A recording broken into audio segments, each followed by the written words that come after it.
Okay, last video, I promise, right? Last video. So again, I feel like this is the most important theorem of the lesson. It talks about a diameter and a chord, okay? The reason I think that is because I have seen state test questions involving this idea. So it says if a diameter is perpendicular to a chord, then it bisects the chord, and then vice versa.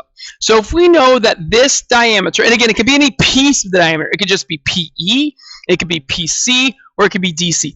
Any part of this diameter is perpendicular to the chord, right here at this right angle, then we know that it also bisects the chord into BE and AE, which are congruent. And again, notice if I bring this perpendicular here, we create right triangles, and again, we can get some right triangle problems here.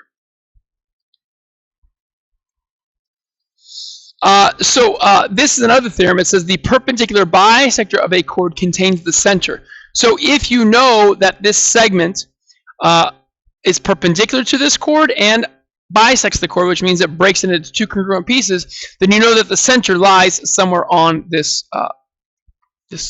perpendicular bisector. Pretty powerful if you're looking for the center of the circle. I don't know if that's something that you'll see. It is what it is. All right, so let's take a look at this problem. It says an engineer is designing a service tunnel to accommodate 2 trucks simultaneously. If the tunnel can accommodate a width of 18 feet, what is the greatest height that the tunnel can accommodate? What is the greatest truck height that the tunnel can accommodate? Subtract 0.5 feet to account for the fluctuations in pavements, right? So this is the idea of like when it gets cold, things contract. When it gets warm, things expand. So all that fluctuation stuff. So basically what we have to do is we have to find this height from where the truck is going to hit the tunnel, yes? So this right here is what we have to find, okay? So I'm going to mark the center right here of the circle. Right, there's the center. Okay, so they give us the diameter of the center, right? This is this. So our diameter is 27 feet, which means our radius is half of that.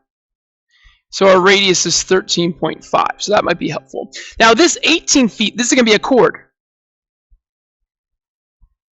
Okay? So if I draw this diameter radius up through the chord, perpendicular to the chord, then this 18 gets broken into 2 congruent pieces, 9 and 9. And now if I connect the center to where that chord ends at the circle, this is the radius, which we found to be 13.5. So that length is 13.5.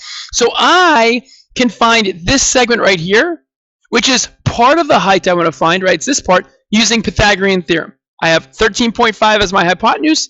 Again, this is a right angle, and I have 9 as a leg.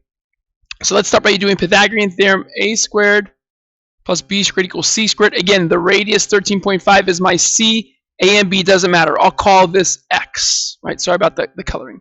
So x squared plus 9 squared equals 13.5 squared.